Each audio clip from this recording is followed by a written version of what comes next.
तो hello everyone, welcome back to one of the most believed pharmacy platform. मैं हूं नीलेश और आज हम लोग पढ़ेंगे हीमैटिनिक्स। ठीक है, डिप्लोमा फर्स्ट ईयर का चैप्टर है फार्मास्यूटिकल केमिस्ट्री का, हीमैटिनिक्स के बारे में। भैया हीमैटिनिक्स क्या होता है, हीमैटिनिक्स क्या है, उसके बारे में जानेंगे। कौन कौन से कंपाउंड उसमें आते हैं, कब यूज किया जाता है, क्या डोज है, किस मार्केट नेम से मिलता है, उसको रखा कैसे जाता है। ये सारी जो जानकारियां होती हैं आपके सिलेबस में ये पढ़नी होती है। ठीक है, साथ ही साथ यदि जो आप पीसीआई का सिलेबस देखेंगे उस सिलेबस में कुछ कुछ ड्रग्स के ऊपर स्टार बना होता है। ठीक है, उस स्टार के अकॉर्डिंग आपको उसका आयुकेशन, नोमेनक्लेचर और ये सारी चीजें जाननी होती है। ठीक है, बट ये है उन सब ड्रग्स के लिए जिसमें कुछ ऑर्गेनिक केमिस्ट्री इन्वॉल्व है। ऑर्गेनिक केमिस्ट्री मतलब कार्बन वार्बन इन्वॉल्व है। और ये सारे अभी जो हम लोग पढ़ रहे हैं ये इनऑर्गेनिक केमिस्ट्री का पार्ट है, तो इसमें एज सच उतना ज्यादा आपको नोमेनक्लेचर का टेंशन नहीं लेना है। इसमें बस पढ़ना है, कंसेप्ट को याद रखना है और उससे रिलेटेड एमसीक्यूज है, उसको करेंगे। तो चैप्टर 3 का है ये। ठीक है, चैप्टर 3 में बहुत सारी चीजें आपकी दी हुई, हीमेटेनिक्स है, एंटीबायोटिक्स है, मतलब सॉरी एंटी माइक्रोबियल एजेंट्स है, उसके बाद उसमें और भी सारे जो मेडिसिन डेंटल प्रोडक्ट्स दिए हुए हैं। ठीक है, तो ये सारी चीज यूनिट 3 पार्ट 1 में दिया हुआ है। तो चलिए स्टार्ट करते हैं वीडियो को।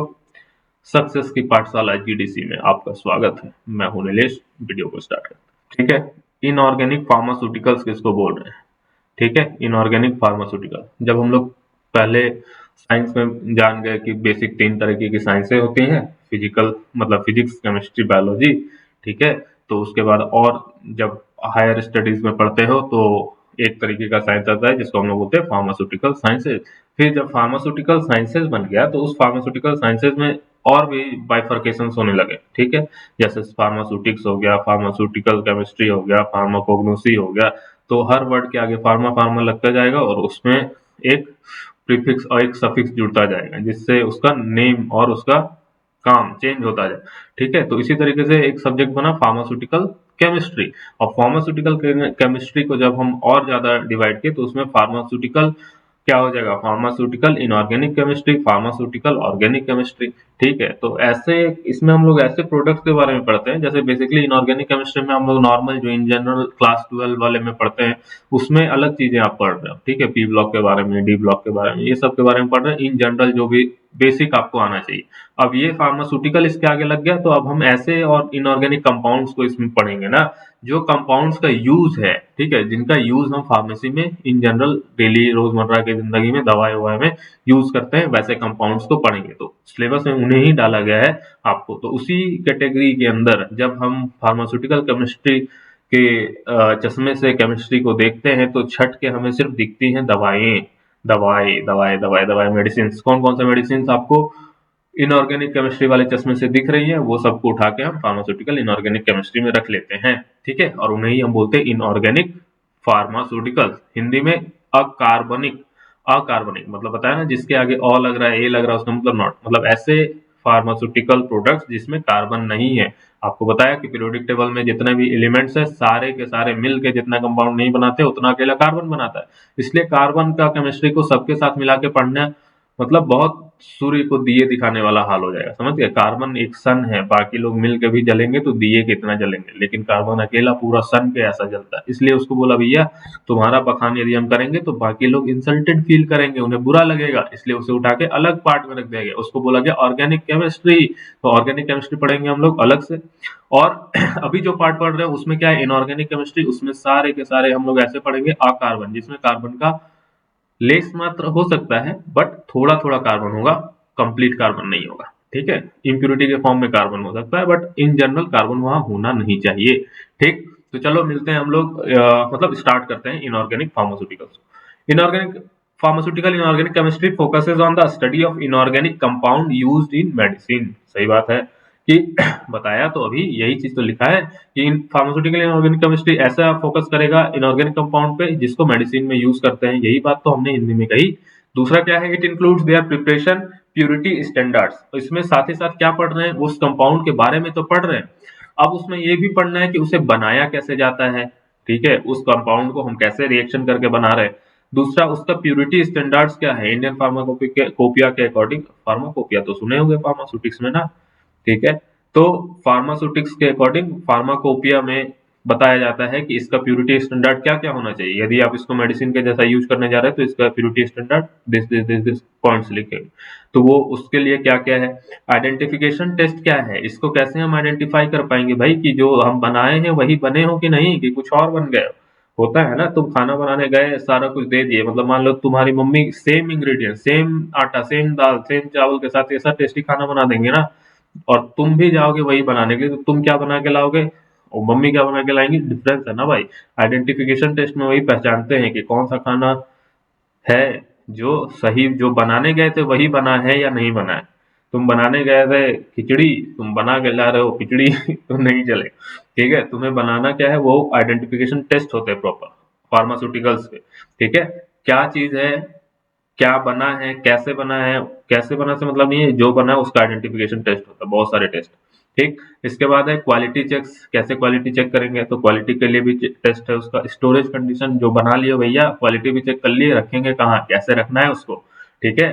कैसे डब्बे में रखना है, कैसे कलर के बॉटल में रखना है। सोचे हो ना फार्मास्यूटिक्स की दुकान में या फिर फार्मेसी दुकान में देखे होगे, हर दवाई का अलग कलर का बॉटल है, क्यों है, लॉजिक है उसके पीछे, समझ गए। कोई ट्रांसपेरेंट बॉटल में किसी को रख सकते हैं, किसी को एम्बर कलर बॉटल में रखते हैं, ब्राउन कलर वाले बॉटल में रखते हैं, तो क्यों ऐसा कर रहे हैं, किसी को फ्रिज में रख रहे हैं। तो ये सब स्टोरेज कंडीशन है। आपको पता है कि हर दवा को एक जैसा नहीं रख सकते हैं, ठीक है। जो बोलता है ना, सारे देवता का एक तरीके से पूजा नहीं होता है, कुछ लात के भूत होते हैं, ठीक है, वो बात से नहीं मानते, ठीक। तो ये सब आपको पता है कि हर मेडिसिन को अलग रखना है, हर इंसान को अलग ट्रीट करना है, ठीक है। तो वही चीज यहाँ पे बताया गया है कि storage condition, formulation, therapeutic use सबका अलग।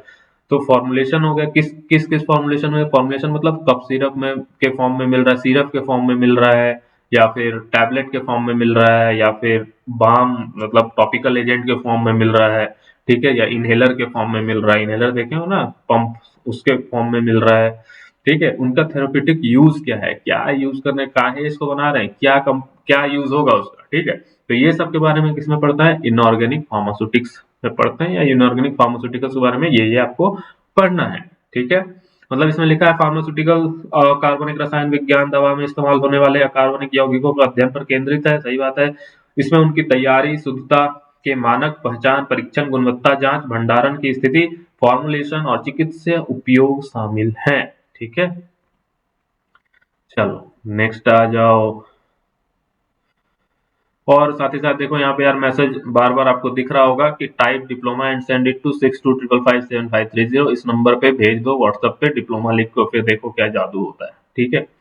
नेक्स्ट है inorganic official compound of iron, क्योंकि हम लोग हीमैटिनिक्स पढ़ रहे हैं, तो अब inorganic official compound of iron और हीमैटिनिक्स, तो आपको समझना होगा सबसे पहले हीमैटिनिक्स होता क्या है। मतलब देखो, जैसे दवाइयां बनाई गई, तो हर दवाई का क्या हुआ ना कि ग्रुप्स बना दिया गया, मतलब कि जो सर दर्द वाली दवाइयां हैं, या फिर बॉडी पेन वाली, या फिर पेन किलर्स जो है, उनको एनाल्जेसिक के ग्रुप में रखा गया। जैसे क्लासिफिकेशन आपको बताया था, पढ़ना आसान है, ठीक है, तो इसलिए क्लासिफिकेशन पढ़ने के लिए आपके डिफरेंट बुक्स हैं फार्माकोलॉजी की, वहां पे कि कौन सा दवाई किस चीज के लिए बनाया गया है, ठीक है।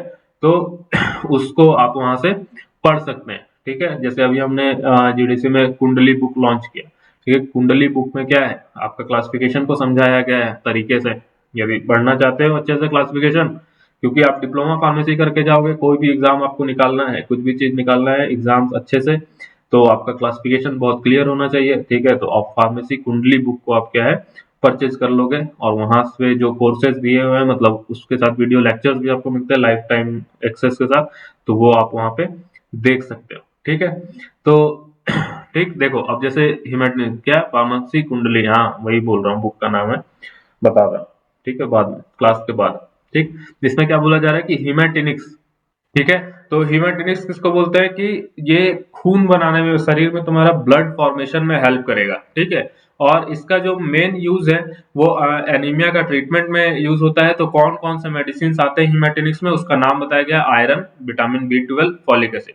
देखो, तो जो एनीमिया है ना, वो डिफरेंट डिफरेंट टाइप्स का होता है, जैसे मेगालोब्लास्टिक एनीमिया होता है, सिकल सेल एनीमिया होता है, थैलेसीमिया होता है, माइक्रोसाइटिक एनीमिया होता है, तो बहुत तरीके का एनीमिया है, ठीक है। तो हर एनीमिया के लिए अलग अलग दवाई देना पड़ता है, ठीक है, किसमें कौन सा दवाई लगेगा, कौन सा मेडिसिन लगेंगे, उसके अकॉर्डिंग उसका ट्रीटमेंट होता है, ठीक है। इसलिए अपने पास वेरियस क्लासेस है, मतलब बहुत सारे मेडिसिन है जिसको हम लोग यहाँ पे देते हैं, ठीक है। तो नेक्स्ट है देखो, खून बनने में मदद करता है, एनीमिया के इलाज में इस्तेमाल होता है। मुख्य हीमैटिनिक्स कौन कौन से? आयरन, विटामिन B12 और फॉलिक एसिड। ठीक है। नेक्स्ट देखो कि इम्पोर्टेंट रोल ऑफ आयरन क्या है। ठीक है, बॉडी में आयरन का इम्पोर्टेंट रोल क्या है, तो इसके बारे में बताएं कि आयरन का इम्पोर्टेंट रोल यही है कि बॉडी में मैक्सिमम आयरन कितना होता है? 3 से 6 ग्राम आयरन होता है। मतलब ये तुम्हारे बॉडी में देखा जाए तो यदि कंप्लीट आयरन को निकाला जाए तो आयरन के नेल्स बन सकते हैं तुम्हारे। ठीक है, लोहे की कीले। आयरन है तुम्हारे बॉडी में डिफरेंट आयनिक फॉर्म में, मिनरल्स के फॉर्म में प्रेजेंट रहता है, इसलिए बोला जाता है पालक खाओ। कभी कभी कुछ माइनर एनीमियास रहते हैं ना, तो उसमें बोला जाता है लोहे की कढ़ाई में खाना वाना बना के खाया करो।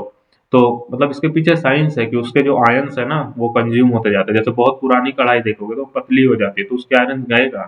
तवा है, उसके आयरन गए कहाँ? बहुत बार नीचे से भी कंज्यूम होते हैं फायर के थ्रू, और बहुत सारे वो तुम्हारे लोहे की कढ़ाई है या मिट्टी के बर्तन में खाते, उसके जो मिनरल्स है ना वो तुम्हारे फूड में जा रहे हैं। ठीक है, तो इसलिए वो ज्यादा न्यूट्रिशियस, मतलब फोर्टिफिकेशन हो जाता है फूड का। फोर्टिफिकेशन क्या होता है? जैसे बायो फोर्टिफिकेशन पढ़ते हो बायोटेक्नोलॉजी में, क्लास 12 में पढ़े हो, तो उसमें क्या होता है कि जो भी न्यूट्रिएंट्स है ना, ज्यादा अमाउंट में न्यूट्रिएंट्स का एड ऑन करके उस प्रोडक्ट को मार्केट में लॉन्च किया जाता है। ठीक है। अब इसमें बोला जा रहा है कि iron helps carrying oxygen in the blood through haemoglobin. Haemoglobin में मेजर कंपोनेंट कौन सा होता है? आयरन। और उस आयरन के हेल्प से जो हीमोग्लोबिन है वो ऑक्सीजन को लेके तुम्हारे हर एक सेल तक पहुंचता है।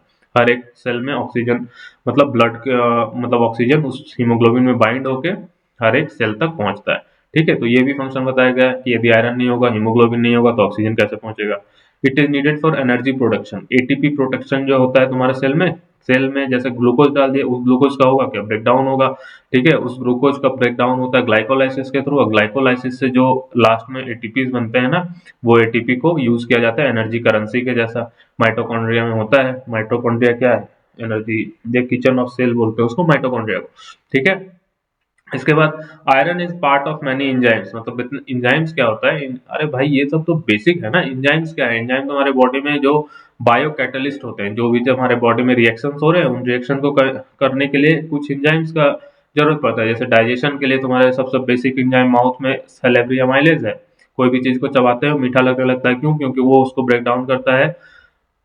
जैसे स्टार्च, रोटी खा रहे हो, रोटी में स्टार्च है, उसको चबा रहे हो, तो वो माल्टोज में ब्रेक डाउन हो जाता है। क्यों? क्योंकि माउथ में तुम्हारे सेलेब्री अमाइलेज है, वो एंजाइम स्टार्च को ब्रेक डाउन कर।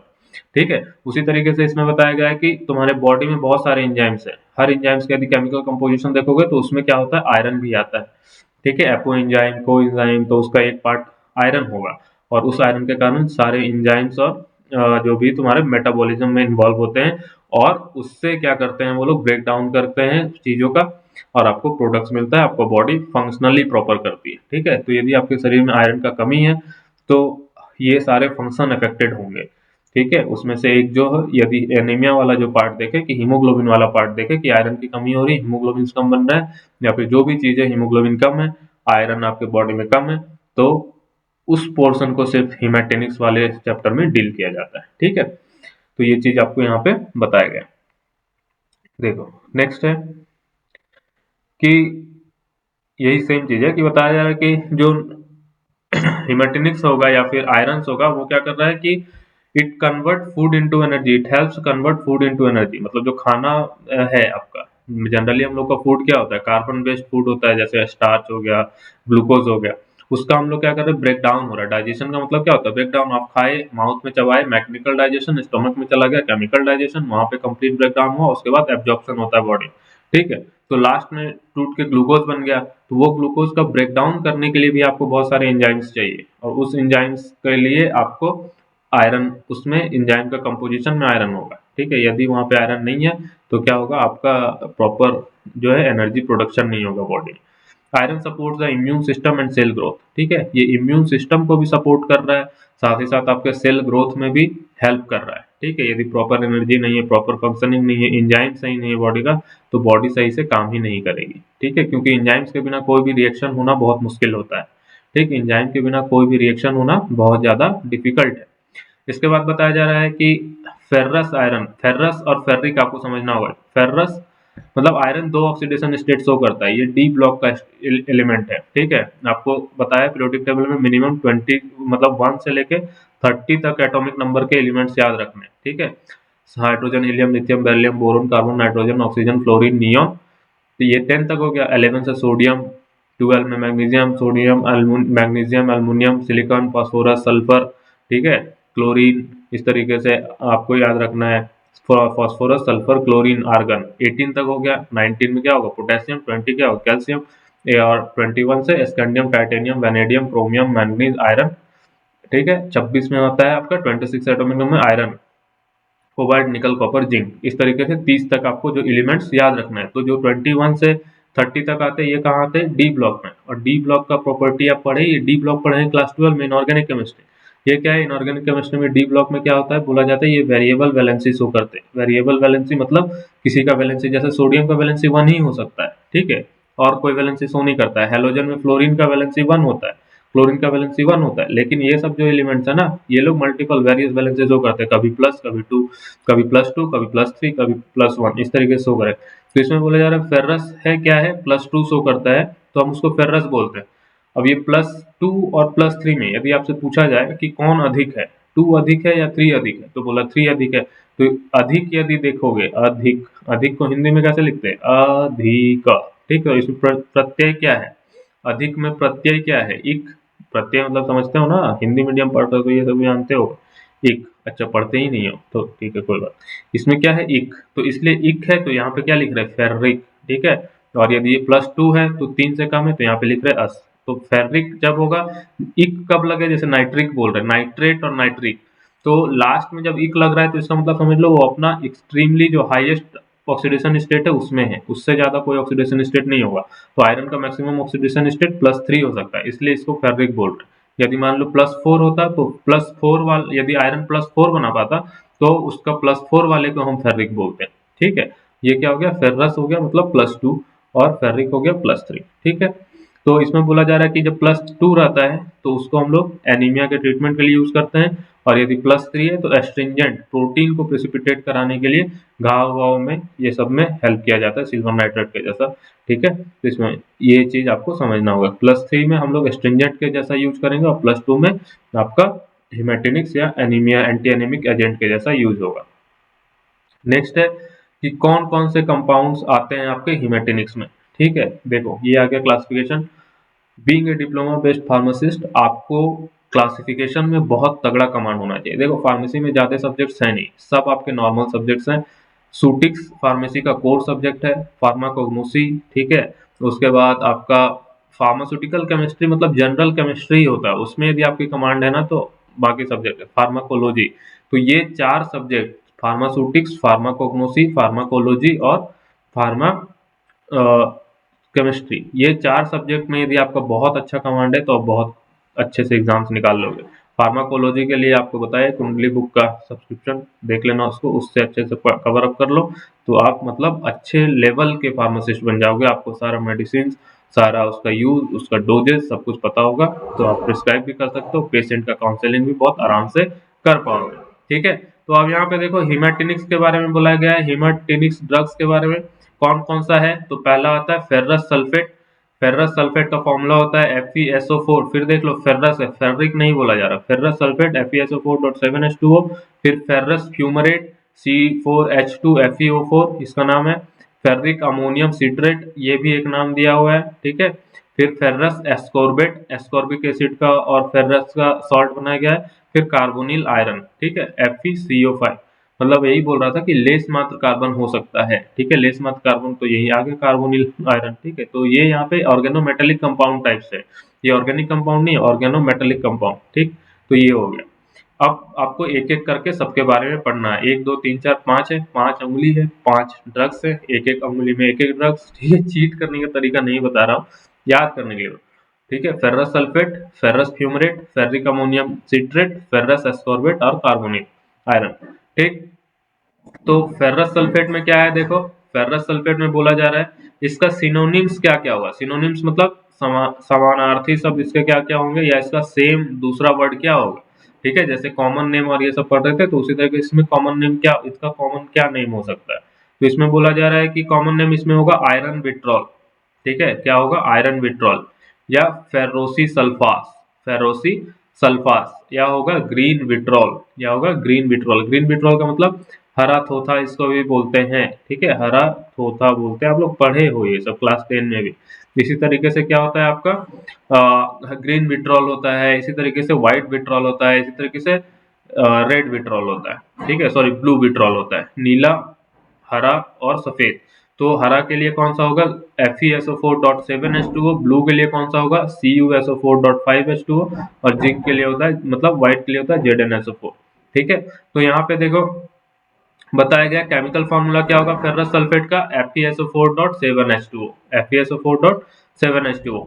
मोलर वेट निकाल सकते हो भाई, आयरन का मोलर मास पता होना चाहिए, सल्फर का पता होना चाहिए, ऑक्सीजन का पता होना चाहिए, ये सब बहुत बेसिक है। सबके मोलर मास को यदि ऐड करोगे तो आपके पास आएगा 278 ग्राम पर मोल, इसका मोलर वेट क्या हो जाएगा 278 ग्राम पर मोल, ठीक है। अब यहाँ पे इसका परिभाषा दिया हुआ है हिंदी में, सेम बात, आयरन विट्रल लिखा हुआ है, फेरोसी सल्फस लिखा हुआ है, ग्रीन विट्रल लिखा हुआ है, रासायनिक सूत्र क्या है FeSO4.7H2O लिखा है, आवनिक भार क्या है 278 ग्राम पर मोल लिखा है, ठीक है। तो आपको इस तरीके से पता होना चाहिए इतना। तो क्वेश्चन से दिए आते हैं कि write a short notes about ferrous sulphate या write a short notes about haematinic drugs. तो हिमेटिनिक ड्रग्स के बारे में लिखोगे ऐसे ड्रग्स जो खून को बढ़ाने में यूजफुल है।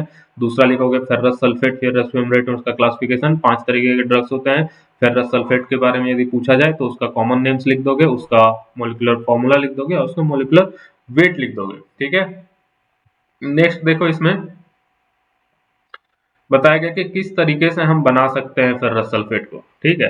तो बताया कि फेरस सल्फेट बनाने के लिए ना क्या करना है आपको, फेरस सल्फेट बनाने के लिए बोला गया है कि आयरन का रिएक्शन करा दो सल्फ्यूरिक एसिड के साथ। घर पे भी बना सकते हो, लैब पे भी बना सकते हो, यदि आयरन का पाउडर मिल जाए, आयरन का पाउडर, आयरन की चूर्ण आती है लैब में, उसको H2SO4 एसिड के साथ रिएक्ट करा दो, ठीक है।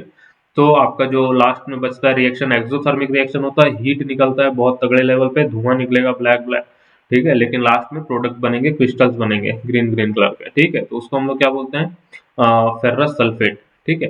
तो यदि आपके पास लोहे का चूर्ण नहीं है तो लोहे की कीलें डाल के H2SO4 एसिड के साथ रिएक्ट करा दो और बाद में फिल्टर कर लो, तो तुम्हारे पास प्रोडक्ट बनता है FeSO4, ठीक। और साथ ही साथ कौन सा गैस निकल रहा है, हाइड्रोजन गैस निकल रहा है, ठीक। देखो आयरन डाइल्यूट सल्फ्यूरिक एसिड के साथ रिएक्ट करता है और घुल जाता है तो फेरस सल्फेट बनता है। जैसे Fe हो गया आयरन, इसको H2SO4 से रिएक्ट करा दे रहे हैं तो यहाँ पे बन रहा है FeSO4, ठीक है, FeSO4 और H2 गैस बाहर निकल रहा है, ठीक है। तो यहाँ से H2 निकल गया बाहर और ये H2 को रिप्लेस कर दिया आयरन। तो आयरन का यहाँ पे FeSO4 में ऑक्सीडेशन स्टेट क्या है +2, इसलिए इसको बोल रहे हैं फेरस, ठीक है। +3 होता तो क्या बोलते हैं फेरिक बोलते, ठीक है। इसका थोड़ा थिकनेस बढ़ा लेता हूँ, एक सेकेंड, बस, ठीक है। ये हो गया आपका प्रिपरेशन, इस तरीके से बनता है फेरस सल्फेट। इसमें क्या करना है, आयरन को रिएक्ट कराना है किसके साथ, डाइल्यूट सल्फ्यूरिक एसिड के साथ, ठीक है। नेक्स्ट है इसका फिजिकल प्रॉपर्टी क्या होगा, क्या क्या फिजिकल प्रॉपर्टी हो सकता है फेरस सल्फेट का।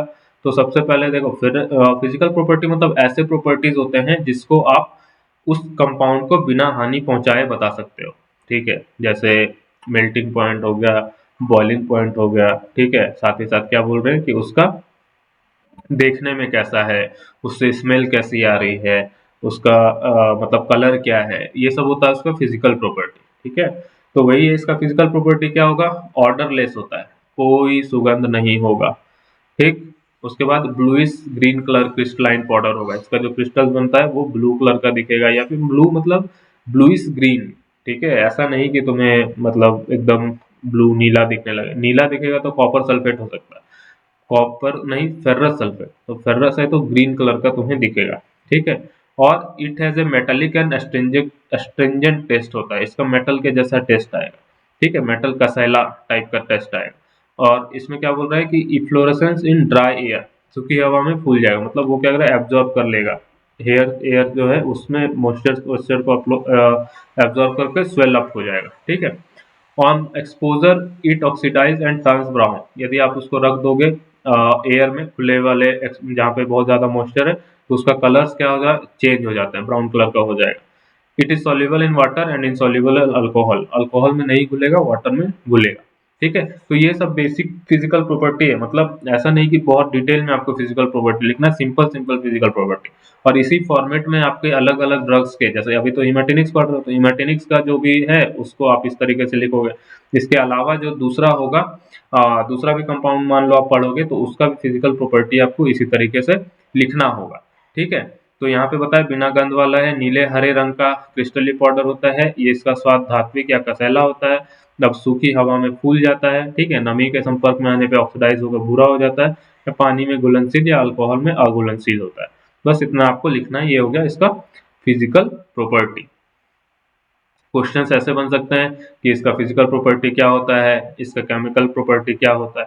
तो इस तरह के ये सब इनऑर्गेनिक केमिस्ट्री में पढ़ते। कार्बन आया कहीं पे नहीं आया, ठीक है। तो कार्बन के अलावा भी कुछ दुनिया है, लेकिन वो दुनिया बहुत छोटी सी दुनिया है, ठीक है। अब इसमें क्या बोला जा रहा है, मतलब कार्बन के कंपैरिजन। अब इसमें क्या बोला जा रहा है, केमिकल प्रॉपर्टीज क्या होगा, तो बोला ये KMnO4 के साथ रिएक्ट करेगा। तो KMnO4 कैसा रिएजेंट होता है, ये होता है ऑक्सीडाइजिंग रिएजेंट। क्या होता है, ऑक्सीडाइजिंग।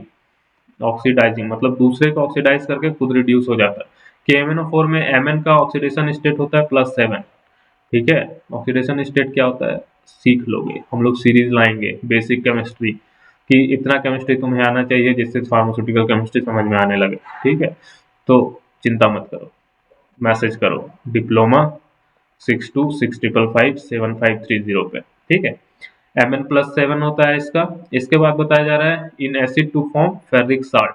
मतलब देखो फेरस था, अभी तक क्या पढ़ रहे थे, फेरस, फेरस से क्या बन गया, फेरिक, ठीक है। On heating decomposes to ferric oxide and sulphur oxide, ठीक है। On heating decomposes to ferric oxide and sulphur oxide, मतलब यदि तुम फेरस सल्फेट को हीट करोगे, ठीक है, तो वो बन जाएगा फेरिक ऑक्साइड और सल्फर ऑक्साइड। यही इसका सेम जो बात लिखित में दे रहे हैं उसको रिएक्शन से लिखते हो। केमिस्ट्री का आंसर लिखते हैं तो उसमें आपको रिएक्शन लिखना चाहिए, उससे क्या होता है आपका इंप्रेशन अच्छा बनता है कि लगता है कि हाँ इस बच्चे को कुछ आ रहा है, रिएक्शन रिएक्शन लिखा है। तो केमिकल का कॉपी मतलब केमिस्ट्री की आंसर शीट बिना रिएक्शन के अधूरी होती है, इसलिए आपको क्या करना है वहाँ पे रिएक्शन लिखना है। तो रिएक्शन क्या है, बैलेंस्ड रेडॉक्स रिएक्शन है, उसको लिखा गया है 10FeSO4। 10 आप फेरस सल्फेट के मतलब जो है परमाणु या फिर मॉलिक्यूल ले रहे हो, इसको KMnO4 से रिएक्ट करा रहे हो और साथ ही साथ एसिडिक मीडियम में करा रहे हो। तो ये क्या है, एसिडिक मीडियम है, ये KMnO4 है या FeSO4। तो KMnO4 ऑक्सीडाइजिंग एजेंट होता है, ठीक है। ये खुद ऑक्सीडाइज करेगा दूसरे को और अपने आप को रिड्यूस करेगा। यहाँ पे इसका ऑक्सीडेशन स्टेट क्या है, +7, ठीक है। और यहाँ पे देखो ये बना दिया फेरिक सॉल्ट, मतलब यहाँ पे जो फेरिक सॉल्ट मतलब यहाँ पे आयरन का ऑक्सीडेशन स्टेट क्या हो जाएगा, +3, और यहाँ पे आयरन का ऑक्सीडेशन स्टेट क्या है, +2, ठीक है। तो ये +2 से +3 चला गया, मतलब आयरन ऑक्सीडाइज हो गया। 2 से 3 गया तो बढ़ गया ना जी, ऑक्सीडाइज हो गया। लेकिन ये +7 से ये MnSO4 बन गया, मतलब ये +2 पे आ गया। कहाँ ये +7 में था, ये कहाँ चला गया, +2 में, मतलब अपने आप को रिड्यूस किया, दूसरे को ऑक्सीडाइज किया, तो ये क्या बन गया, ऑक्सीडाइजिंग एजेंट। साथ ही साथ यहाँ से वाटर रिलीज हुआ और K2SO4 रिलीज हुआ, ठीक है। ये पहला वाला क्वेश्चन, पहला वाला बात का एक्सप्लेनेशन है, रिएक्शन है मतलब। और ये दूसरे वाले का ये है कि जब तुम FeSO4 को हीट करते हो ना, तो वो फेरिक ऑक्साइड में टूटता है। फेरिक ऑक्साइड मतलब यहाँ पे FeO3 देखोगे, Fe2, ठीक है, Fe2O3। तो यहाँ पे क्या है आपका आयरन का ऑक्सीडेशन स्टेट देखोगे तो आयरन का ऑक्सीडेशन स्टेट +3 है और ऑक्सीजन का मतलब -2 ही होता है। तो यहाँ पे ये फेरस +2 से +3 चला गया, साथ ही साथ सल्फर ऑक्साइड बना रहा है। SO2 भी सल्फर ऑक्साइड होता है, SO3 भी सल्फर ऑक्साइड होता है, ठीक है। तो ये आपको ध्यान में रखना, इस तरीके के केमिकल प्रॉपर्टी शो करता है फेरस सल्फेट। नेक्स्ट देखो इसमें क्या है कि ये क्या करता है, रिड्यूस करता है किसको, सिल्वर और गोल्ड के मेटल को। सिल्वर और गोल्ड का मेटल का जो सॉल्ट होगा उसको ये रिड्यूस करेगा। ये डबल सॉल्ट भी बनाता है जिसको हम लोग मोहर सॉल्ट बोलते हैं, मोहर सॉल्ट बोलते हैं, मोहर सॉल्ट या मोहर सॉल्ट बोलते हैं। उस वो भी का उसका भी फॉर्मेशन करता है कौन, आयरन, फेरस सल्फेट, ठीक है। सिल्वर और गोल्ड के सॉल्ट को मेटल में कन्वर्ट करता है। यदि मान लो फेरस का कोई मतलब गोल्ड का कोई सॉल्ट है तुम्हारे पास, उसको कन्वर्ट करेगा सिल्वर में, ठीक है, उसको मतलब प्रॉपर मेटल में ला देगा, डिस्प्लेसमेंट रिएक्शन। इसके बाद डबल सॉल्ट बनाता है, जैसे मोर सॉल्ट, ये सब डबल सॉल्ट का एग्जांपल है, उसमें आयरन का कंपोनेंट्स होता है मोर सॉल्ट में।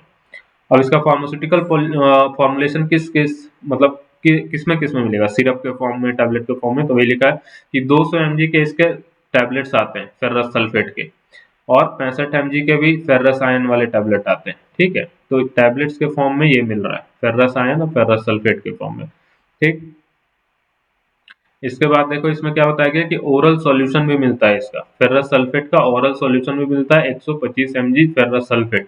ठीक है, 25 mg फेरस आयन भी मिलेगा और फेरस सल्फेट का सॉल्यूशन मिलता है, ओरल सॉल्यूशन मतलब पीने के लिए, सिरप विरप हो गया।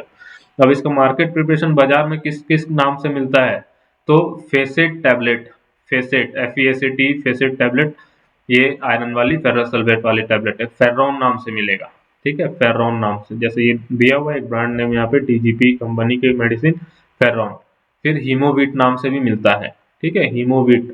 तो दवाइयों का नाम ऐसे रखा जाता है ना कि आपको मतलब नाम पढ़ के ही अंदाजा हो जाए कि इसमें होगा क्या। कॉमन नेम्स इस तरीके से मतलब रखा जाता है ब्रांड नेम को, कि नाम पढ़ के आप समझ जाएंगे कि ये किसकी दवा है। हीमो हीमो लग रहा है तो हीमोग्लोबिन से रिलेटेड कुछ होगा। ठीक है, फेरॉन बाकी थोड़ा सा कंपोजिशन भी लिखा रहता है, ये सब रूल मानक दिए गए हैं कि जैसे आप ब्रांड नेम रख रहे हैं तो उसके ऊपर आपको जो उसका नाम है उसको बोल्ड लेटर में लिखना होगा। ठीक है, तो इसलिए मेडिसिन के पैकेजेस में आप देखोगे कि जो बाहर वाला कार्टन है उसमें लिखा रहता है इस तरीके से, अंदर वाले टैबलेट वाले रैपर में छोटा छोटा लिखा रहता है। ठीक है, कि उसका एक्चुअल केमिकल कंपोजिशन क्या है, ताकि उसको कोई लोग जेनरिक दवा से भी खरीद सके, जेनरिक स्टोर से भी खरीद सके। ठीक है, जेनरिक दवा ये सब क्या होता है, सब हॉस्पिटल क्लिनिकल फार्मेसी में पढ़ोगे। अब स्टोरेज कंडीशन कैसे रखते हैं फेरस सल्फेट को, तो एयर टाइट कंटेनर में, ये कॉमन से सेंस है ना, कोई भी दवाई को कैसे रखोगे, ढक्कन खोल के पैकेट खोल के फेंक तो नहीं दोगे, एयर टाइट कंटेनर में रखना। ठीक है, क्या करना है, प्रिवेंट करना है एक्सपोजर से, मॉइस्ट एयर से, to avoid oxidation and brown layer formation, मतलब एक्सपोजर और मॉइस्चर ये सबसे बचाना है। ऑक्सीडेशन यदि हो जाता है, आप सुने फेरस सल्फेट का ऑक्सीडेशन होता है तो कैसा कलर बन जाता है, ब्राउन कलर बन जाता है, तो इसलिए उसको प्रिवेंट करना है। ठीक है, यूज क्या होता है, हीमेटेनिक्स का जैसा यूज करते हैं, और हीमोग्लोबिन बढ़ाने में, हीमेटेनिक्स का काम ही क्या है कि हीमोग्लोबिन बढ़ाना, तो ये फेरस सल्फेट ऐसा हीमेटेनिक्स है ना जिसको कंज्यूम करने से क्या होता है, हीमोग्लोबिन बढ़ता है। इसके बाद एनीमिया, आयरन डिफिशियंसी एनीमिया है, तो भी आप फेरस सल्फेट का गोली खाएंगे तो आपका एनीमिया क्या होगा, सही हो जाएगा। ठीक है, तो हीमोग्लोबिन बढ़ाने के लिए हीमेटेनिक के रूप में यूज होगा, और आयरन की कमी के लिए एनीमिया का इलाज करेगा। नेक्स्ट है और क्या यूज होता है, तो बोला इन डाइंग फैब्रिक्स एंड टैनिंग्स, टैनिंग को करने के लिए या डाइंग करने के लिए आयरन सल्फेट का यूज किया जाएगा। ठीक है, इसके बाद इंक मेकिंग, फोटोग्राफी और ये सब में जो इंक बनता है उसके लिए यूज किया जाएगा, बट ये सब थोड़ा फार्मास्यूटिकल से अपार्ट यूजेज है। ठीक है, डिसइंफेक्टेंट प्रॉपर्टी भी इसमें होता है थोड़ा सा। ठीक है, और इंसेक्टिसाइड के जैसा एग्रीकल्चर में यूज किया जाता है। तो फेरस सल्फेट, सल्फास, इस तरीके से सुने होंगे, तो ये सब में रहता है। जनरली ये जो इंसेक्टिसाइड में भी मोलस मतलब जो स्नेल, घोंघी होती है, सब्जी फसल को बर्बाद करती है, पत्ते खाती है। ठीक है, एप्पल स्नेल देखे हो ना, तो वो सब मोलस किस तरीके से दिखता है, स्नेल्स। ठीक है, ऐसा वाला कीड़ा, इसको, ठीक है, इसको मारने के लिए यूज किया जाता है। ठीक है, ये अपने घर में बोलते हैं कछुआ, जिसको बोलते हैं सस्ता कछुआ, जैसे बोलते हैं सस्ता विक्की कौशल असली सस्ता कछुआ, ये इसको मारने के लिए यूज किया जाता है फेरस वाली जो मेडिसिन मतलब एग्रीकल्चरल प्रोडक्ट्स। ठीक है, नेक्स्ट देखो, नेक्स्ट मेडिसिन, तो ये सब आपको लिखना है फेरस सल्फेट के बारे में। मान लो यदि 10 मार्क्स का क्वेश्चन कोई आता है, right short notes about ferrous sulphate, तो जो भी बातें आपसे की गई, कैसे बनता है, केमिकल प्रिपरेशन, ये सारी चीजें आपको वहां पे लिखना है। ठीक है, नेक्स्ट आता है आपके पास फेरस फ्यूमरेट। फेरस फ्यूमरेट, इसका दूसरा नाम होता है फियोस्टेट। ठीक है, फियोस्टेट, स्टैट बोल सकते हो, फियोस्टेट, और आयरन टू फ्यूमरेट। फॉर्मूला क्या होगा, C4H2FeO4, फॉर्मूला C4H2, मतलब 4 कार्बन है इसमें, 2 हाइड्रोजन है, 1 आयरन है और 4 ऑक्सीजन है। ठीक, तो मोलिकुलर वेट क्या हो जाएगा, 169.9013 ग्राम, इतना भी नहीं बट 170 भी लिख सकते हो, इसको अप्रोक्स में 170 ग्राम पर मोल भी लिख दोगे तो एक्सेप्टेबल होगा। ठीक है, अब इसके बाद इसका पर्यायवाची या हिंदी में लिखा हुआ है आयरन टू फ्यूमरेट और फियोस्टेट, रासायनिक सूत्र दिया हुआ है C4H2FeO4, और आवनिक भार कितना होगा, 170। ठीक है, 170 ग्राम पर मोल, ऐसे कलर का दिखेगा भाई, देख लो, लग रहा है ईटा को पीस के रखा गया, ईटा का पाउडर बचपन बनाते थे ना सब, वही है। तुम लोग नहीं बनाते थे, तुम लोग तो जेनजी हो, तुम टेक्नोलॉजी की दुनिया में पैदा हुए हो, और तुम खेलते होगे PS5। ठीक है, हमारा तो अलग ही होता है। ठीक है, प्रिपरेशन ऑफ फेरस फ्यूमरेट क्या क्या है, इसमें बताया गया कि मिक्स फेरस सल्फेट, जो फेरस सल्फेट पहले बनाए थे ग्रीन कलर का, उसको मिक्स कर दो सोडियम फ्यूमरेट के साथ। ठीक है, सोडियम फ्यूमरेट के साथ मिक्स कर दो किसमें, गर्म पानी में। पानी के बिना रिएक्शंस अधूरे होते हैं। ठीक है, मतलब पानी में घुल जाता है, जो भी चीज पानी में घुल रहा है या जो भी सॉल्वेंट में घुल रहा है, जितना अच्छा घुलता है उतना अच्छा रिएक्शन होता है। तो सोडियम फ्यूमरेट में यदि फेरस सल्फेट को घोल दोगे गर्म पानी में तो क्या हो जाएगा, आपको बनना स्टार्ट होगा a precipitate of ferrous fumarate is form. इस केस में एक प्रेसिपिटेट बनेगा, नीचे सेटल डाउन होगा फेरस फ्यूमरेट। ठीक है, और जो प्रेसिपिटेट है वो स्पेरिंगली सॉल्युबल होगा और एनहाइड्रस होगा, मतलब वो पानी में कंप्लीटली नहीं घूमेगा, और लेकिन उसमें क्या होगा, वो बिना पानी का, मतलब एनहाइड्रस मतलब क्या होता है, हाइड्रस मतलब वाटर अटैच है, एनहाइड्रस मतलब फ्री फ्रॉम वाटर। ठीक है, तो निर्जल होता है। अब निर्जल को निर्लज ठीक है, निर्जल लिखा हुआ। Ferrous sulphate and sodium fumarate को गर्म पानी में मिलाना है, तो उससे क्या होता है, फेरस फ्यूमरेट का अवक्षेप भी बनता है, अवक्षेप। अब ये अवक्षेप को कम घुलनशील, मतलब कम घुलेगा, स्पेरिंगली मतलब कम, जैसे चीनी को पानी में डाले तुरंत घुल जाएगा, नमक को पानी में डाले घुल गया। ठीक है, लेकिन जो स्पेरिंगली सॉल्युबल है वो कंप्लीटली नहीं घुलता है। ठीक है, थोड़ा पार्शियल घुलेगा, पार्शियल नहीं घुलेगा। ठीक है, जिस मन से तुम लोग पढ़ते हो ना, थोड़ा पढ़ने का मन है, ज़्यादा पढ़ने का मन नहीं है, तो तुम लोग को स्पेरिंगली बोल देंगे। तुम लोग पढ़ाई में स्पेरिंगली सॉल्युबल, कि पढ़ने का मन है तो ठीक है, वो घुलनशील हो गए। नहीं घुलनशील है तो वो पढ़ने का बिल्कुल मन है, नहीं पढ़ेंगे। बस तुम मजबूरी में वीडियोस देख रहे हो, मन नहीं है पढ़ने का, तुम्हारा दिमाग कहीं और घूम रहा है, तो तुम स्पेरिंगली हो गए। ठीक है, थोड़ा घुले हो और थोड़ा नहीं घुले। ठीक है, तो इसको बोलते हैं स्पेरिंगली सॉल्युबल। अब इसमें क्या है कि फेरस सल्फेट ले लिया, फॉर्मूला पता है, ग्रीन कलर से लिखा है, देखो फेरस सल्फेट ग्रीन कलर का होता है, लिख दिया ग्रीन कलर से FeSO4। इसको जोड़ दिया किससे, सोडियम फ्यूमरेट में। तो ये सोडियम फ्यूमरेट का फॉर्मूला दिया है, बड़े बड़े स्ट्रक्चर दिख रहे हैं। ये तो छोटा ही है मेडिसिन के कंपैरिजन में, बाकी मेडिसिन और बड़े होते हैं। ठीक है, तो ये सोडियम फ्यूमरेट लिख दिया। अब इस सोडियम फ्यूमरेट में क्या डाल दिए, आयरन। ये जो यहाँ का आयरन था Fe+2, ये यहाँ पे आके जुड़ गया। ठीक है, तो ये बन गया फेरस फ्यूमरेट। और इसमें क्या निकला, प्रोडक्ट क्या निकला, Na2SO4। यहाँ के जो सोडियम्स थे वो गए, सोडियम का वैलेंसी 1 होता है, यहाँ SO4 खाली हुआ, इसके पास 2 नेगेटिव वैलेंसी थी, तो इसको 2 सोडियम चाहिए था, तो 2Na+, ये दोनों आपस में कंबाइन करके बना दिए Na2SO4। ठीक है, Na2SO4 बना दिए। और आपको जो है यहाँ से सिर्फ यहाँ यहाँ की वैलेंसी में Fe जोड़ देना, मतलब आपको कुल मिला के एक ही स्ट्रक्चर याद करना है, सोडियम फ्यूमरेट का। और उसी सोडियम फ्यूमरेट का सोडियम को रिप्लेस कर दो, दोनों को। 2 सोडियम का बराबर 1 आयरन होगा, क्योंकि सोडियम की वैलेंसी 1 होती है, तो इसलिए 2 सोडियम चाहिए था। आयरन का वैलेंसी 2 है फेरस में। ठीक है, तो 2 के साथ जुड़ गया। ठीक है, तो ये बन गया फेरस फ्यूमरेट का स्ट्रक्चर, और ये होता है इसका रिएक्शन। तो ये प्रिपरेशन मेथड में लिख दोगे तो फुल मार्क्स पा जाओगे। रिएक्शंस लिखना जरूरी है। ठीक है, रिएक्शंस लिखना। फिर इसके बाद बताया जा रहा है फिजिकल प्रॉपर्टी, क्या क्या फिजिकल प्रॉपर्टी होगा। तो अभी देखें कि फाइन रेडिश ऑरेंज कलर का पाउडर होता है, reddish to reddish brown powder होगा, जैसा फोटो दिखाएगा ना अभी उस तरीके का। कलरलेस होगा या मतलब ऑर्डरलेस होगा, सॉरी ये ऑर्डरलेस लिखा है, कलरलेस नहीं। कलर तो देखे रेड ब्राउन होगा। ऑर्डरलेस, कोई स्मेल नहीं आना चाहिए, नॉर्मल कंडीशन में कोई स्मेल नहीं आना चाहिए। यदि स्मेल आ रहा है तो कुछ गड़बड़ है, आपको सोचना है। ठीक है, कि नॉर्मल स्टेट में कोई स्मेल इसमें नहीं आता। और इसका कैसा, हल्का हो सकता है, हल्का गंध हो सकता है, बट ऑर्डरलेस होगा बिल्कुल। टेस्टलेस है, कोई टेस्ट नहीं है, या फिर कसैला टेस्ट होगा, स्लाइटली एस्ट्रिंजेंट। ठीक है, स्लाइटली सॉल्युबल इन वाटर और very slightly soluble in alcohol. Alcohol में बहुत कम घुलेगा और वाटर में थोड़ा हल्का घुलेगा। ठीक है, तो ये सारे इसके क्या है, प्रॉपर्टीज दिए हुए। पानी में थोड़ा घुलनशील होगा और अल्कोहल में बहुत कम घुलनशील होगा। ये सब सॉल्युबिलिटी टेस्ट है, ऑर्गेनोलेप्टिक प्रॉपर्टीज या ये सब चेक करने के लिए थोड़ा सॉल्युबिलिटी हम लोग चेक करते हैं। ठीक है, और उसी के अकॉर्डिंग फिर इसके फॉर्मुलेशंस बनाए जाते हैं। ठीक, अब इसका देखो केमिकल प्रॉपर्टी क्या होने वाला है। तो बोला कि it is stable iron salt. ये क्या है, आयरन का स्टेबल सॉल्ट है, और ऑक्सीडेशन और हाइड्रेशन से रेजिस्टेंस है, मतलब इसको ऑक्सीडाइज नहीं कर सकते, मतलब आराम से अपने आप ऑटो ऑक्सीडेशन नहीं होगा इन्वायरमेंट में, और वाटर को भी ऐड नहीं करेगा अपने साथ। ठीक है, तो ये बताया क्योंकि पानी में घुलनशील कम है ना, तो वाटर को अपने साथ नहीं लाएगा, वाटर रिपेलेंट टाइप का काम करेगा, मतलब वाटर से दूर भागेगा। तो इसलिए हाइड्रेशन और इसका ऑक्सीडेशन से इसका रेजिस्टेंस बन जाता है, मतलब इसको हाइड्रेट करना और ऑक्सीडाइज करना आसान नहीं होगा, तो इसलिए इसका लाइफ क्या होगा, बढ़ जाएगा ज्यादा। It remains stable in hot and humid condition, मतलब यदि नॉर्मल टेम्परेचर से ज़्यादा भी टेम्परेचर हो गया और इन्वायरमेंट में यदि नमी भी आ गई, तो भी ये वहाँ पे क्या रहता है, स्टेबल रहता है। ये इसका केमिकल प्रॉपर्टी है। It is more stable then fumarate, sulphate and ferrous gluconate. तो ये दोनों जो कंपाउंड, अभी फेरस सल्फेट पढ़े, फेरस ग्लूकोनेट पढ़ोगे, तो इन दोनों से ज्यादा स्टेबल है ये। तो ये सब इसके कंपैरिजन बता दिए। इन दोनों का कॉम्पिटिटर आ गया फेरस फ्यूमरेट।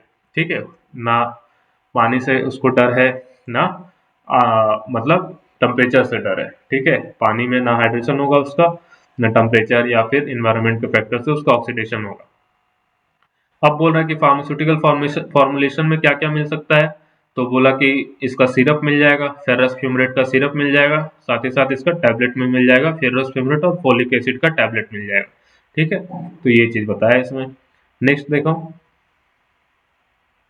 किस किस नाम से मिलेगा। तो बोला नाम, फिर सामाल के नाम से मिल जाएगा फरसामाल, गाल्फर का नाम से मिल जाएगा, सिप्रेस के नाम से मिल जाएगा, इकोफर के नाम से मिल जाएगा। ये सारे ब्रांड नेम के अकॉर्डिंग इसका सेलिंग होगा मार्केट में। अब इसका स्टोरेज कंडीशन देखोगे तो it should be stored in clean and dry and well close. Storage condition सबसे कॉमन चीज है भाई। ठीक है, सबका कॉमन ही होता है ऑलमोस्ट। किसी चीज को फेंक के थोड़ी रखते हैं, एयर टाइट कंटेनर में रखते हैं, क्लीन होना चाहिए, ड्राई होना चाहिए, खत्म का। कूल प्लेस में रख दो। ठीक है, बच्चों के पाँव से दूर रखें। ठीक, ऐसा जार में रखें जिसका ढक्कन टाइट बंद हो, हवा से उसका कोई रिएक्शन ना हो। इस तरीके की चीजें लिख सकते हैं। ठीक है, तो कॉमन सेंस है ये। नेक्स्ट देखो, यूज कहाँ कहाँ होगा। हिमेटेनिक्स पढ़ रहे हो तो यूज भी तो कॉमन ही है ना। आयरन डिफिशियंसी एनीमिया में यूज हो सकता है, परनीसियस एनीमिया ठीक करने में हो सकता है, लोहे की कमी से होने वाले एनीमिया के इलाज के लिए होगा, और घातक एनीमिया जो है परनीसियस एनीमिया, उसके इलाज के लिए भी उपयोग किया जाएगा। तो आपको ये सब कॉमन चीज है कि हिमेटेनिक्स है तो यूजेस तो कॉमन हो गया, स्टोरेज कंडीशन कॉमन हो गया। पढ़ना क्या है, बस केमिकल रिएक्शन और उसका टेस्ट भी, ऑलमोस्ट टेस्ट भी जितने भी पढ़ रहे हो, टेस्ट और ऑर्डर ये सब ऑलमोस्ट सबका सेम ही है। तो आपको बस याद रखना है कि किसका डिफरेंस है, बाकी आप सारा कुछ लिख लोगे। 10-10 मार्क्स में ये सब क्वेश्चन बहुत अच्छे क्वेश्चन बन सकते हैं, मतलब पोटेंशियल क्वेश्चन बन सकते हैं इस टॉपिक से 10 मार्क्स के। ठीक है, नेक्स्ट देखो, फेर्रिक अमोनियम सिट्रेट या साइट्रेट। तो ये एक और कंपाउंड है, एक और हेमेटिनिक्स है अपने पास। इसको बोल रहे हैं अमोनियम आयरन, अमोनियम 3 सिट्रेट है। ठीक है, अमोनियम फेरिक सिट्रेट आयरन या अमोनियम सिट्रेट या फेरिसेल्स, ये इसका नाम है। ये सब इसका पारिवाची नाम दिया हुआ है फेरिक सिट्रेट का। ठीक, केमिकल फार्मूला देखो, बड़ा सा इसका केमिकल फार्मूला दिया हुआ है यहाँ पे, NH4 5। फिर ये जो स्क्वायर ब्रैकेट रहता है तो ये कोऑर्डिनेशन कंपाउंड का आइडेंटिफिकेशन है। ठीक है, कि ये एक कोऑर्डिनेशन कंपाउंड है, इसका स्ट्रक्चर अलग बनेगा। ये स्क्वायर ब्रैकेट मतलब ये कोऑर्डिनेशन कंपाउंड है। ठीक है, और इसमें ये वाटर लगा हुआ है। तो कोऑर्डिनेशन कंपाउंड भी इनऑर्गेनिक केमिस्ट्री का पार्ट होता है, उससे रिलेटेड ये इसका फॉर्मूला। या तो ये फॉर्मूला लिख सकते हो ऊपर जो दिया हुआ है। इसमें ये देखो वेरिएबल है कि अमोनिया का नंबर बढ़ घट सकता है इसमें आयरन का नंबर के अकॉर्डिंग। ये बढ़ेगा तो ये भी बढ़ेगा। ठीक है, उसी तरीके से इसको फिक्स करके बताया कि 5 के लिए हम लोग कर रहे हैं, तो उससे इसके अकॉर्डिंग ये फॉर्मूला इसका बना है। ठीक है, तो यहाँ पे देखो मॉलिक्यूलर वेट क्या होगा, 265 ग्राम पर मोल। फिजिकल प्रॉपर्टीज इसका क्या है कि फेरिक अमोनियम सिट्रेट कैसा कलर होगा, येलोइश ब्राउन कलर होगा या डार्क रेड सॉलिड होगा। ऑलमोस्ट जितना आयरन का कंपाउंड है सबका डार्क रेड सॉलिड या ब्राउन रेड, ब्राउनिश रेड या येलोइश ब्राउन, इसी तरीके का कलर होगा। ठीक है, रेड ब्राउन इस तरीके का कलर होगा आयरन का। सिंपल याद रखो, लोहे में जब जंग लगती है तो किस तरीके का कलर होता है, वही जो कलर है वही सब में बनेगा। वाटर में क्या होगा, सॉल्युबल होगा, वाटर पानी में घुलेगा ये आराम से। ठीक है, हीट करोगे तो क्या होगा, it gives off bitter fumes with unpleasant smell, मतलब उससे फ्यूम्स निकलेंगे। ठीक है, और बहुत ज्यादा गंध करता हुआ धुआं निकलेगा। ठीक है, तो यही बोल रहे हैं कि भौतिक गुण क्या है इसका, फेरिक अमोनियम सिट्रेट पीले भूरे रंग का ठोस पदार्थ है, पानी में घुलनशील है, गर्म करने पर अप्रिय गंध वाला कड़वा धुआं छोड़ता है।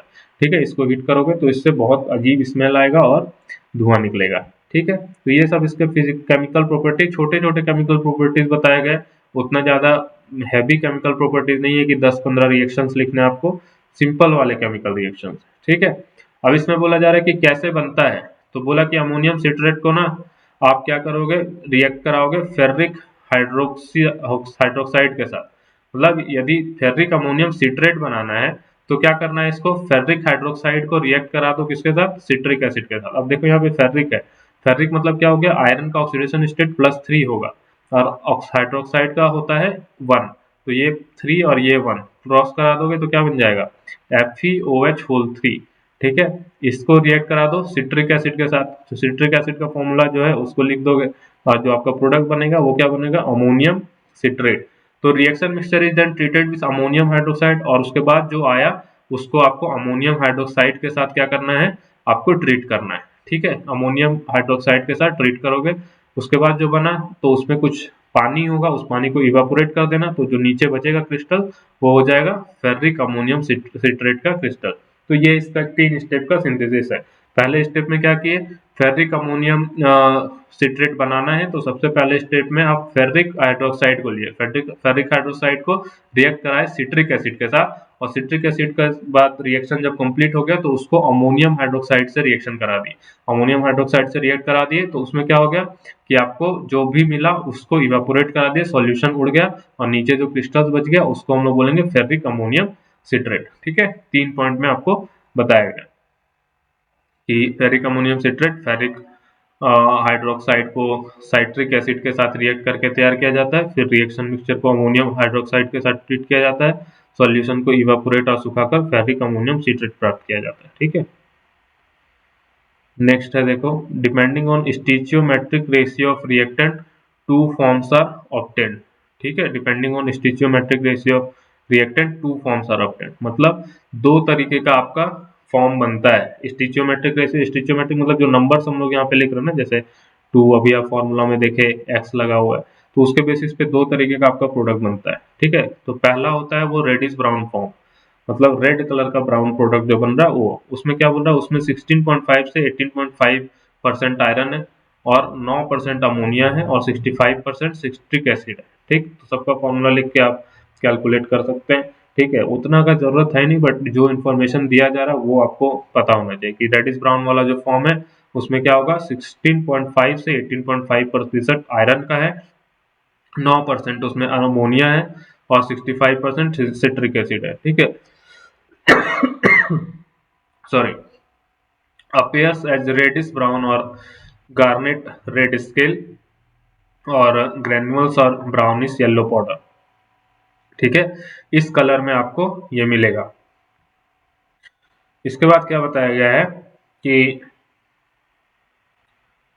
दूसरा जो इसका फॉर्म है वो है, ठीक है, पहला आप देखें रेडिश ब्राउनिश फॉर्म और दूसरा है ग्रीन फॉर्म। तो ग्रीन फॉर्म वाले में क्या है, 14.5 से 16% तक का आयरन है, अमोनिया 7.5% दिया हुआ है, सिट्रिक एसिड 75% दिया हुआ है। तो ये कंपोजिशन आपको याद रखना है। इसमें बोला गया है ग्रीन स्केल दिखेगा, नाम ही है ग्रीन फॉर्म तो ग्रीन स्केल दिखेगा, ग्रेनुलस और पाउडर ट्रांसलूसेंट ग्रीन क्रिस्टल दिखेगा। ठीक है, तो ये कॉमन सेंस की बात है, चाहो तो एड ऑन करके अपने आंसर्स में लिख सकते हो ग्रीन फॉर्म और रेड फॉर्म।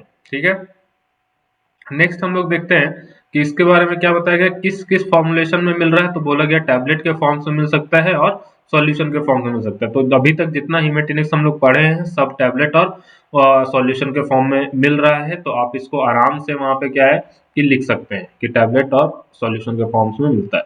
ठीक है, नेक्स्ट है मार्केटेड नेम क्या है, मार्केटिंग किस ब्रांड नेम से हो रही है इसकी, तो इसमें बताया गया फेरो प्लस, फेरो प्लस बोलोगे रेड, एल रेड बोल सकते हो या फेरो ग्लो एचबी बोल सकते हो। ठीक है, same storage condition, well close container में रखना है, प्रोटेक्टेड फ्रॉम लाइट होना चाहिए, क्रोनिक किडनी डिजीज में यूज किया जा सकता है। मतलब मान लो कि कुछ किसी को हीमेटिनिक्स का जरूरत है लेकिन उसको क्रोनिक किडनी डिजीज भी है, तो आप इसको यहाँ पे दे सकते हैं। अच्छी तरीके से बंद कंटेनरों में रखा जाता है, रोशनी से बचाया जाता है। ये कॉमन आंसर है, सब में लिख सकते हो, चाहे कोई भी दवाई। ठीक है, कोई भी दवाई को ऐसे खोल के हवा में नहीं रखा जाता, क्लोज कंटेनर में रखते हैं हर को। ठीक है, चौथा नंबर आ गया, टोटल 5 पढ़ने हम लोगों को, ये 4th नंबर वाला है, इसका नाम है फेरस एस्कॉर्बेट। ठीक है, एस्कॉर्बिक एसिड किसमें होता है, विटामिन सी में। तो इसमें बोला जा रहा है कि ये जो है इसमें आयरन और विटामिन सी दोनों होगा। एस्कॉर्बिक एसिड आपको याद रखना है, विटामिन सी का केमिकल नेम होता है एस्कॉर्बिक एसिड, तो बहुत बार पूछा जाता है। ठीक है, तो फेरस एस्कॉर्बेट मतलब आयरन भी है, एस्कॉर्बेट मतलब विटामिन सी भी है। Iron helps increases iron level and treat iron deficiency anaemia. ठीक है, ये क्या करेगा, इसमें जो आयरन कंपोनेंट है वो आयरन लेवल को बढ़ाने में और आपका आयरन डिफिशियंसी वाला जो एनीमिया है उसको ट्रीट करने में हेल्प करेगा। विटामिन सी क्या करता है, एब्जॉर्प्शन बढ़ाता है आयरन का बॉडी में। ठीक है, जैसे मान लो आप विटामिन सी नहीं ले रहे हो, आयरन आयरन लिए जा रहे हैं, तो क्या होगा कि जनरली आयरन का एब्जॉर्प्शन नहीं होता बॉडी में, डाइजेशन फेज के लिए रहा, जितने देर डाइजेस्ट हो रहा है चला गया उसके बाद वो निकल जाता है आपकी बॉडी से, ठीक है। तो इसमें क्या होता है, विटामिन सी जब लोगे तो विटामिन सी का प्रॉपर अमाउंट आपके बॉडी में अवेलेबल है, मतलब वो वाटर सॉल्युबल होता है ना विटामिन सी, तो इसलिए आपको बोला जाता है सिट्रस फ्रूट अपने डाइट में आपको शामिल करना चाहिए, संतरा, नींबू, ये सब जो भी है उसको शामिल करना चाहिए, जिससे क्या होगा कि आप जब विटामिन सी का लेवल आपका मेंटेन रहेगा, मतलब वो क्या होता है वाटर सॉल्युबल होता है, तो वो यूरिन के साथ निकल जाता है आपका विटामिन सी के टैबलेट्स भी आते हैं, च्यूएबल टैबलेट्स, वो सबको भी बीच बीच में वीकली या फिर हर 2 दिन 10 दिन पे एक एक बार कंज्यूम करना चाहिए, ठीक है, जिससे आपका विटामिन सी का लेवल सही हो। कब, जब आप कोई सिट्रस फ्रूट नहीं ले रहे हैं, आपके मतलब विटामिन का कमी है, आप उस तरीके का प्रॉपर डाइट नहीं ले पा रहे हैं, हॉस्पिटलर्स हैं, तो डॉक्टर से एक बार दिखा के सलाह लेके आप विटामिन सी का भी टैबलेट ले सकते हैं। ऐसा नहीं कि डेली आपको विटामिन सी कंज्यूम करना है, ऐसा नहीं करना है, ठीक है। डॉक्टर्स के प्रिस्क्रिप्शन से आप उसको वीकली 3 दिन 4 दिन पे एक बार या फिर हर 2 दिन पे एक बार, जैसा आपका डिफिशियंसी उसके अकॉर्डिंग कंज्यूम कर सकते हैं, ठीक है। अपने मन से कोई भी मेडिसिन नहीं खाएं फॉर द सेफर साइड। वैसे खाने का तो तुम अपने मन से कुछ भी खा ले, उसमें नहीं, लेकिन सेफर साइड के लिए आपको क्या करना है, दिमाग लगाना है, डॉक्टर्स के पास जाना है, प्रिस्क्रिप्शन लेना है, ठीक है।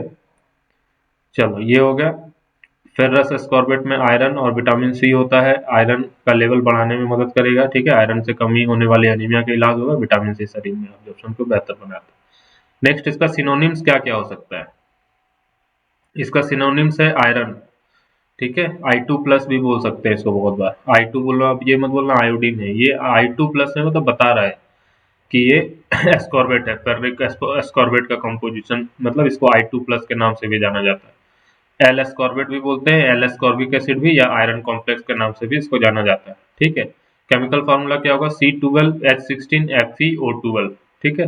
तो बिना कार्बन का काम नहीं चलता है लोगों का, ठीक है, ऐसा है वो कार्बन हर किसी के जीवन में। जैसे एक आप सेल के बारे में सुने होंगे, steel authority of India limited, ठीक है, steel authority of India limited SAIL, तो इसमें लिखा रहता है हर किसी के जिंदगी में जुड़ा है सेल, हर किसी के जिंदगी में सेल है, ठीक है। सेल मतलब ये लोग लोहा बनाते हैं, इस्पात बनाते हैं, तो इसी के कारण क्या होता है आपका C12H16Fe O12, ठीक है। तो इसी तरीके से कार्बन हर कंपाउंड में आ रहा है, ठीक है, जो भी कंपाउंड आप पढ़ रहे हैं बिना मतलब कार्बन उसके साथ है कहीं ना कहीं, ठीक। मॉलिक्यूलर वेट इसका क्या है, 406.08 ग्राम पर मोल, ठीक है, इसको कैलकुलेट करोगे इसका मॉलिक्यूलर वेट तो आएगा। Physical property, appearance dark purplish black powder, ठीक है, कैसा दिखेगा, डार्क पर्पल ब्लैक कलर का पाउडर हो सकता है, डार्क पर्पल मतलब ब्लैक ही ऑलमोस्ट दिखेगा तुम्हें, ठीक है। टेस्ट, टिपिकल फेरस सॉल्ट, जैसे फेरस सॉल्ट का ऊपर जो टेस्ट पढ़े हो आप, उसी तरीके का टेस्ट आएगा, कसैला टाइप का टेस्ट आएगा, मेटालिक टेस्ट, ठीक है। कैसे बनेगा, सबसे बड़ा बात है कि कैसे इसको प्रिपेयर कर सकते हैं।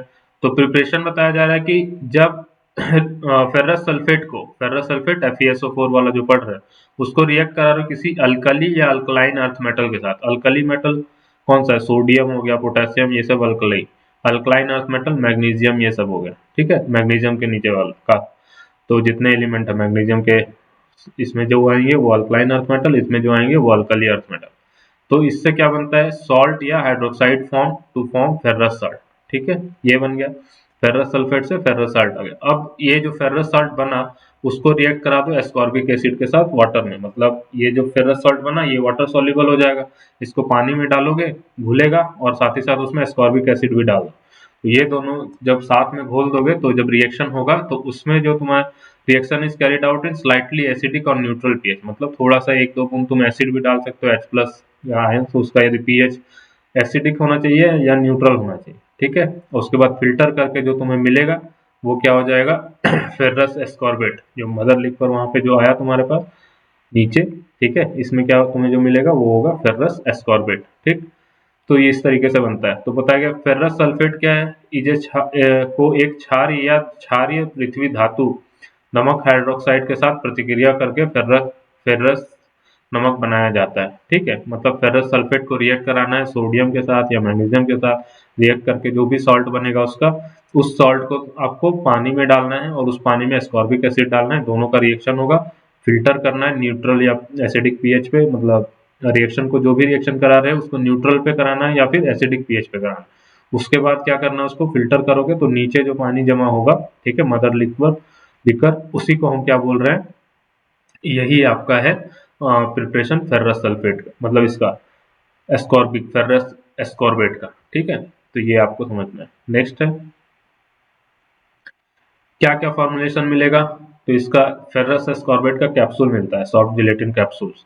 ठीक है, फेरस एस्कॉर्बेट सिरप, सिरप में फॉर्म में आएगा और कैप्सूल के फॉर्म में आएगा। ठीक है, फेर्रोजेन एक्सटी के नाम से मिलता है मार्केट में, फेरबेट एक्सटी, फेरनाइस, किप्टोफर, इस ये सब नाम से आपको ये मेडिसिन मिल जाएंगे, ये मार्केटेड नेम है। ठीक है, जेनरिक नेम में तो आपका फेरस एस्कॉर्बेट ही लिखा रहेगा, ये सबका जो ब्रांड नेम होगा ये हो गया, केमिकल नेम क्या होगा, फेरस एस्कॉर्बेट। ठीक है, बाकी ये सब नाम से आपको मिलेगा। Storage condition same, air tight में रखना है, लाइट से प्रोटेक्ट करना है, रूम टेम्परेचर पे रखना है। ठीक है, नेक्स्ट इसका क्या है, यूज बताओ। Use to prevent and treat iron deficiency anaemia, ये क्या होगा, आयरन डिफिशियंसी एनीमिया जो भी है उसको ट्रीट करने में या उसको रोकने में हेल्प करेगा। ठीक, नेक्स्ट है इम्यूनिटी को बढ़ाता है और ब्रेन फंक्शन में, कॉग्निशन में हेल्प करता है। ठीक है, सोचने समझने का जो क्षमता है आपका उसको बढ़ाने में हेल्प करेगा। ठीक है, फेरस अस्कॉर्बेट आयरन की कमी से होने वाली एनीमिया को रोकने और इलाज करने में इस्तेमाल किया जाता है। इम्यूनिटी को बेहतर बनाने में मदद करता है और दिमाग के काम को और सोचने समझने की क्षमता को सपोर्ट करता है। तो ये सब में फेरस फ्यूमरेट आता है आपका। ठीक है, नेक्स्ट है लास्ट कंपाउंड है कार्बोनिल आयरन। तो कार्बोनिल आयरन क्या है कि ये pure, highly pure iron iron है। ठीक है, हाईली प्योर आयरन। अब मतलब प्योर आयरन मतलब बहुत शुद्ध है। ठीक, सिनोनिम्स इसका क्या क्या होगा, फियोसोल, आइकार सी, आइकार पेडियाट्रिक और इर्को, ये सब इसका नाम है। Chemical formula FeCO5। ठीक है, ये भी एक तरीके का कोऑर्डिनेशन केमिस्ट्री का कंपाउंड है। तो आयरन इसमें मतलब इस सबको ऑर्गेनोमेटेलिक कंपाउंड में रखा जाता है। ठीक है, अब इसका मोलिकुलर वेट क्या हो जाएगा, 195.9 है तो इसको 196 कंसीडर करोगे, 196 ग्राम पर मोल, दोनों सही। ठीक है, अब इसमें देखो इसके बारे में और क्या बोला, इसका प्रिपरेशन कैसे बनता है। तो बोला गया कि FeCO5 को यदि बनाना है तो आपको रिएक्ट कराना होगा फाइन आयरन पार्टिकल्स को, आयरन का चूर्ण का, लोहे का चूर्ण, लोह चूर्ण बोलते हैं उसको, कार्बन मोनोक्साइड बताया था पॉइजनस गैस होता है जो ऑक्सीजन से ज्यादा बाइंड करता है हीमोग्लोबिन में, जिससे डेथ होता है लोगों का। ठीक है, तो कार्बन मोनोक्साइड पॉइजनस गैस है कार्बन डाइऑक्साइड से भी ज्यादा। ठीक है, तो इन दोनों का रिएक्शन कराओगे तो इस तरीके का बनेगा। इसमें बोला गया कि यदि तुम FeI2 को रिएक्ट करा दे रहे हो, मतलब फेरस आयोडाइड को रिएक्ट करा रहे हो कार्बोनिल के साथ, तो ये कंपाउंड बन रहा है। ठीक है, और Fe अब जो ये बना इसका रिएक्शन करा दो कॉपर के साथ, तो यहाँ पे कॉपर अपने साथ आयोडीन को ले जाएगा, 10 CuI बन जाएगा और यहाँ पे फेरस कार्बोनिल बन जाएगा। ठीक है, FeCO5 और एक आयरन इधर बाहर निकल जाएगा। ठीक, तो इसका कलर कैसा होता है, ग्रे पाउडर, मतलब अभी तक जितना सब पढ़ रहे थे सबका रेड या ग्रीन इस तरीके था, तो ये पहला एक हो गया ग्रे पाउडर। तो आपको याद रखना है ये सबसे प्योर है, प्योर लोहा है। जैसे कांटी जो नया नया कील खरीदते हो ना, नया कील, ठीक है, तो इस कील का कलर कैसा होता है, नया एकदम शाइनिंग कलर का होगा, है ना, ग्रेइश होता है। तो वही ग्रे आपको याद रखना। आपको ये भी याद रखो कि शुद्ध लोहा है ना, सबसे अभी पढ़े ना कि सबसे शुद्ध फॉर्म है प्योर, तो उसी तरीके से जो प्योर आयरन, तो उसका कलर कैसा होगा, ग्रे। तो उसी के अकॉर्डिंग इसको आपको याद रखना है। ठीक है, composed of spherical micro particle, micro particles इसमें होते हैं। ठीक है, किस किस तरीके से ये मिल सकता है, किस किस फार्मास्यूटिकल फॉर्मुलेशन में, तो टैबलेट के तरीके में मिलेगा, ओरल सस्पेंशन मिलेगा, कैप्सूल मिलेगा, पैलेट्स मिलेंगे। ठीक है, अब इसके बाद नाम क्या है, मार्केटेड नेम्स क्या है, कार्बीफॉल, इरोलार, हिमेटोन, कार्बाजो कार्बोजास जेड, इस कार्बोजस जेड, इन सारे मार्केट नेम से मिल सकते हैं। ठीक है, कार्बोनिल कार्बन तो केमिकल नेम हो गया, ये सब इसके नाम है। Storage condition same, air tight container में रखोगे, रूम टेम्परेचर पर रखोगे। यूज क्या है, आयरन सप्लीमेंट के जैसा यूज कर सकते हैं डाइट में, to treat iron deficiency anaemia, लोहे की कमी वाली जो एनीमिया है उसको ठीक करने के लिए यूज होगा। बहुत आसान है। ठीक है, अब आते हैं हम लोग मेन चीज। मेन चीज क्या है कि इसमें आपको बताना है कि कौन कौन सा आपका मतलब क्वेश्चन एमसीक्यू 10 के आसपास एमसीक्यू होंगे इसमें। तो उन एमसीक्यूज को हम लोग कवर अप करेंगे, जिससे आपका जो चैप्टर्स अभी तक हम लोग पढ़े हैं उससे क्या क्वेश्चंस प्रोबेबल है एग्जाम में वो आ सकते हैं। बिना क्वेश्चंस तो पढ़ाई अधूरा है, यदि आप इसका आंसर्स नहीं बता पा रहे तो इसका पढ़ने का कोई मतलब नहीं होता है। ठीक है, तो देखो इसमें बोला कि क्या बोला गया, haematinics are the substance required for formation of. Haematinics कैसे सबस्टेंस है, हो सके ये आपसे फार्मासिस्ट के एग्जाम में भी पूछा जा सकता है। तो हीमेटेनिक्स ऐसे सबस्टेंस है जो खून के बनने के लिए जरूरी है। खून बनाने के लिए जो भी दवाई खाया जाए उसको हीमेटेनिक्स बोलते हैं। इंजाइम्स नहीं होगा, हार्मोन्स नहीं होगा, एंटीबॉडी नहीं होगा। पार्टिकुलर किसके लिए बनता है, ब्लड। बहुत लोग इंजाइम्स टिक करेंगे, ठीक है। तो इंजाइम्स बनाने में हेल्प करता है, इंजाइम का कंपोनेंट होता है आयरन, लेकिन मेन जो हीमेटेनिक्स है उसका पर्पस ब्लड से रिलेटेड है, ठीक है। हीम मतलब हीमोग्लोबिन, हीमोग्लोबिन कहाँ रहता है, ब्लड में रहता है, तो वैसे आपको रिलेट करके आंसर देना है, ठीक है।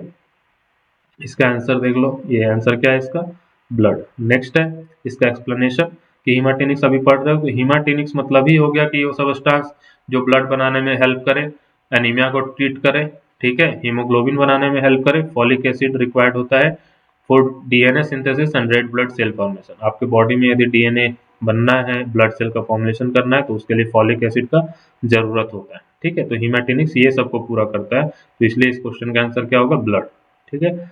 नेक्स्ट क्वेश्चन जो आपके पास दिया है, इसका केमिकल फॉर्मूला क्या है फेरस सल्फेट का, मोस्ट कॉमन सबसे पहला पढ़े थे, तो इसको बोलते हैं FeSO4.7H2O, ठीक है।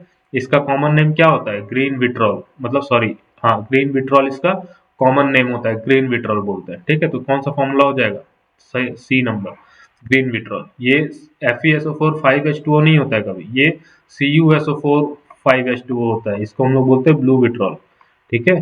ब्लू कलर का होता है, और ये कैसा कलर का होता है, ग्रीन कलर का। तो ये आंसर हो गया आपका FeSO4.7H2। सेम इसका आंसर है सी नंबर, ठीक। एक्सप्लेनेशन देख लो कि ग्रीन विट्रॉल का कलर है, यहाँ पे बना हुआ है ऐसा पाउडर, FeSO4.7H2 278 ग्राम पर मोल। इसका मोलर मास दिया है, ग्रीन विट्रॉल भी बोलते हैं, फेरोसी सल्फास बोलते हैं, आयरन विट्रॉल भी बोलते हैं, ठीक है। नेक्स्ट देखो, कलर ऑफ फेरस फ्यूमरेट क्या होता है, फेरस फ्यूमरेट का कलर। तो अभी तक जितना भी आप पढ़े उसमें किसी में ब्लूइश ग्रीन, मतलब ब्लूइश ग्रीन एक में था, बट ये नहीं है, येलो, रेडिश ब्राउन और व्हाइट, ठीक है।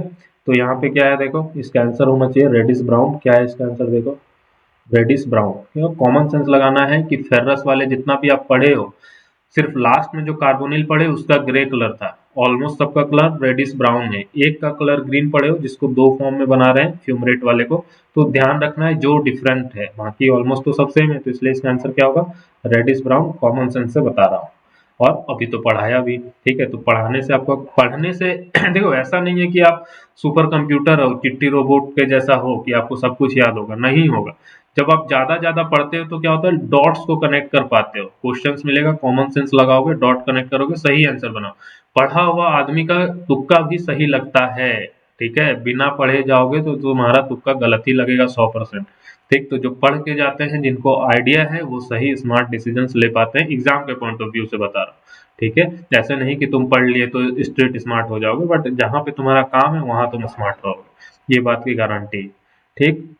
नेक्स्ट है फ्यूरस फ्यूमरेट के बारे में देखो, कलर भी इसका दिया हुआ है, इस कलर का होता है, और रेडिश ऑरेंज या रेडिश ब्राउन है, ऑर्डरलेस होता है, कोई इससे स्मेल नहीं आएगी या फिर हल्का सा स्मेल आएगा, और ऐसा कुछ नहीं है। टेस्टलेस होगा, स्लाइटली एस्ट्रिंजेंट मतलब कसैला टेस्ट हो सकता है, स्लाइटली सॉल्युबल इन वाटर होगा, very slightly soluble in alcohol होगा, ये सब इसकी प्रॉपर्टी दी हुई, ठीक है। नेक्स्ट, खत्म हो गया, 5 ही क्वेश्चन थे। तो ये था यार एक पूरा सेशन, बहुत मेहनत लगता है वीडियो बनाने में, समझ में आए, अच्छे से पढ़ो। बहुत वैकेंसीज आ रही है, बीएसएफ में वैकेंसीज है, इधर वैकेंसी उधर वैकेंसी, फार्मासिस्ट कर, इस सीआरई एम्स में भर सकते हो। तो जब पढ़ोगे तभी भाई, बिना पढ़े आप उस अच्छे पोस्ट पे नहीं पहुंच सकते हो, ठीक है। लोगों का जान बचाने की दायित्व आपके कंधे पे है, तो ये आपको थोड़ा सा समझना है, ठीक। तो आज के वीडियो में इतना ही, मिलते हैं किसी अगले वीडियो लेक्चर में, तब तक के लिए हमारे चैनल को देखें और रिवाइज करें, पढ़ाई करते रहें, ठीक है। मिलते हैं अगली वीडियो में, बाय।